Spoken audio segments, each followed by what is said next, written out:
The Benjamin Dixon Show is only possible with listener support. Go to www.thebenjamindixonshow.com to register for our blog and join the Progressive Army. This past week has, I don't know, there's really not a word or a phrase to really capture the events of this past week. I will just start in the most recent order. I'll start with what happened yesterday. Brazil decided that they wanted a man who revels in the ideal of military dictatorship and the idea of killing killing people from the LGBTQ community. Brazil's very own version of Trump, but probably on steroids. Jair Bolsonaro was elected president by a impressive majority.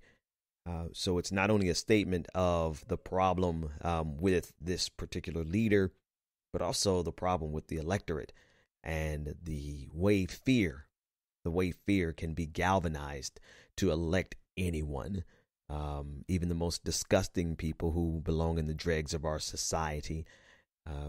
I'm not going to speak on that as any sort of expert. I probably will reach out to my friend Wendy Muse and bring her on to discuss it in detail whenever I get a chance to reach out to her and whenever her schedule is her schedule permits. But that was yesterday, and that was the straw that broke the camel's back of last week, because on Saturday 11 people were killed.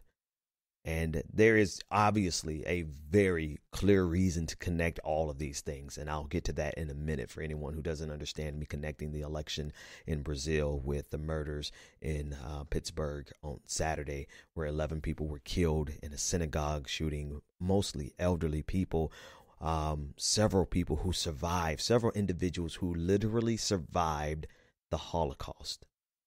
A 97-year-old woman who survived the Holocaust, only to be killed by a man who was screaming, "All Jews must die." That, coupled with the series of bombs that were sent to Democratic leadership by a fervent Donald Trump supporter, and of course the story that is often overlooked but just as tragic as anything else, was when a white man who went into a Kroger's grocery store in Kentucky, killing two grandparents, two black people, Maurice Stollard and Vicky Jones. And this was only after he was unable to get access to a church that was locked, that just 10 minutes before he tried had about 70 people in it. But when he attempted to open the doors of that church and kill those people, there was still about 10 people in that church. Because he wasn't able to get access to the church, service was over and they were shutting down. He went to the grocery store and killed Maurice Stollard and Vicky Jones. And I feel like I've forgotten something. I feel like more happened last week that I can't remember. But those events clearly are enough to help us to understand the nature of what's going on around us. There is, like I said last week, we are living in a renaissance of fascism.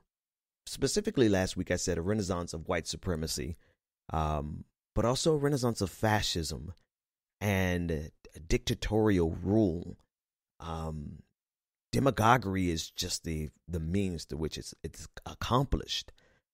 Propaganda is the platform that is used to spread that demagoguery. The mainstream media that doesn't consider itself propaganda becomes the useful idiots, just calling itself covering the news. But ultimately what it does, it broadcasts this level of hatred from the mouths of people like the new president of Brazil, the president-elect of Brazil, and Donald Trump. And we see literally the results of this type of hatred being spread across, and not only mainstream media, but social media. Social media is just as complicit with this. And we see the results of this. the lives of individuals. People are literally being murdered. And there is clearly an intersection between all of these things. The intersection is the threat that is posed to life, to civilization by right-wing terrorism. Whether it manifests itself in the form of anti-Semitic hate and murder, the biggest example in American history occurring this past Saturday in Squirrel Hill with the murders of 11 Jewish people at a synagogue as the man ran in and shouted, "All Jews must die." Whether it be that or whether it be straight political hate or political attempted assassinations by the man from South Florida who sent 12 packages to Democratic leadership. And thankfully, he was incompetent, was unable to build a bomb, but they were legitimately devices that could have exploded. Or whether it be just pure white supremacist hate that we've seen ongoing without ceasing throughout American history that has been exacerbated in recent years by Donald Trump. It is all stemming from the same right-wing conservative hate that is driving this country to the brink and quite literally driving the world to the brink. We see the spread, the rise across countries, across the globe. And with the election yesterday, it makes me feel as though we've yet to even reach the apex. We haven't gotten to the peak of this trend. We haven't gotten to the inflection point where we can see a downward, a shift in the growth. We could honestly be just beginning in this neo-fascism that is spread across the globe. And at the core of all of the violence that we saw just this past week, really at the core of all of it, we can see the roots of white supremacy at the core of all of it. But very specifically and expressly, you see at the core of the violence and the death that occurred this week alone, white supremacy, anti-Semitism. You see how it is all seamlessly intertwined in right-wing propaganda and demagoguery. This idea that the shooter in Pittsburgh had, that the caravan that's coming to the United States is being funded by Jews. Literal talking points from conservative media. There's no way that you can explain away these three events in 1 week of right-wing terrorism in this country. And yet the president of the United States is still blaming the media for not treating him fairly. And you have the components, portions of the mainstream media that are trying to find some equivocation, trying to find an equivalence, trying to say that there's violence on both sides. Was a study of data gathered by I believe it was ADL, Anti-Defamation League, by the Eurasia Group, headed up by I can't think of Ian's last name right now, but his analyses have been wrong lately, and I'll talk about that in the next segment. But he showed data points that show that 74% of the violence that we see, let me get the right number. I just want to get the right number. I don't want to say it wrong because I could be off by 1 or 2 percentage points, and I don't want to be wrong from memory. His last name is Bremer. In Bremer. Oh no, I had it spot on. 74% of murders committed by domestic terrorists in the United States from 2007 to 2016 were committed by right-wing extremists. 24% by Islamic extremists. I would argue that Islamic extremists are inherently conservative and fundamentalist, therefore they are right-wing, but that's for another day. 2% of the murders committed in the United States by domestic extremists between 2007 and 2016 were committed by left-wing extremists. I can't even think of what those are. I'd have to dig up. Somebody tell me where a left-wing person, fine. 2% though, compared to 74%. And that's up to 2016. That doesn't include the increase in right-wing violence that we've seen since the election of Donald Trump. That doesn't include Heather Heyer.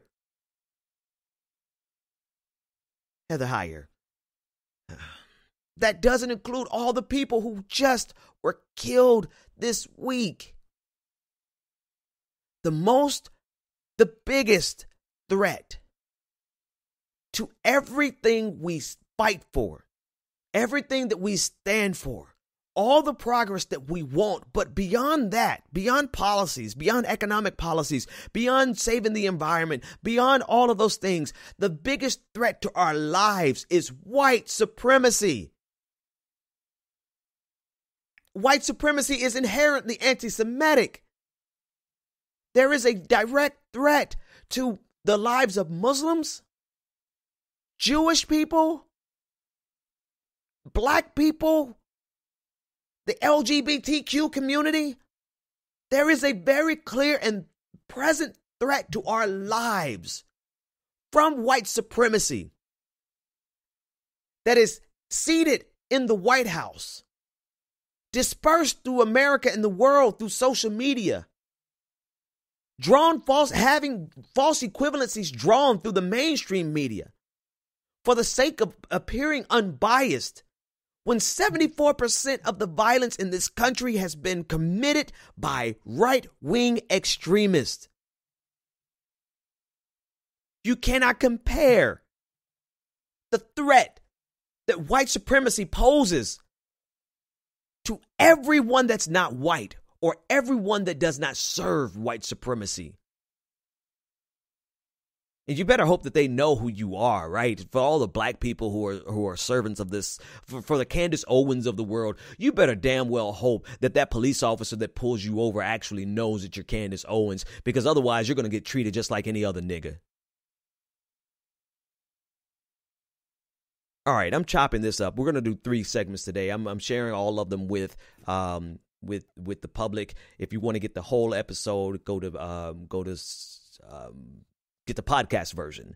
If you're listening to this on YouTube, you're going to get 3 separate segments. But I'm not going to say I told you so in this entire episode. But I hope that you can understand. I hope that last week would help you to understand why white supremacy has to be fought first and foremost, because it is a literal threat to our lives. I mean, not livelihood, but life, our lives. People are dying. And that's why I put the emphasis right now today. 2015, 2016, the problem we faced was the weaponization of identity politics brought to you by the Democratic establishment to suppress the left. I will argue that to be a matter of historical fact. But we have to deal with the cards that we have right now. And what we're facing is the rise of fascism and white supremacy like we have never seen in our lifetimes. Maybe some of you are older. I don't know how old my audience, I haven't looked at the demographics, so maybe some of you were here during, I don't know. But all I do know is that in my lifetime, and probably the lifetimes of everyone listening to me, we have not seen a rise, a resurgence. Yes, it was here. And matter of fact, I'm going to argue that it will never go anywhere. The ideas of white supremacy and fascism will never go away, because as so long as someone with means and access to power has the ability to read a book or even to conjure up these ideas on their own, they can spread it. You can't kill an idea, but you can beat the hell out of it and beat it into submission and beat it back into the dregs of society where it belongs. And that's the very first thing that we have to do. Because literal lives depend on it.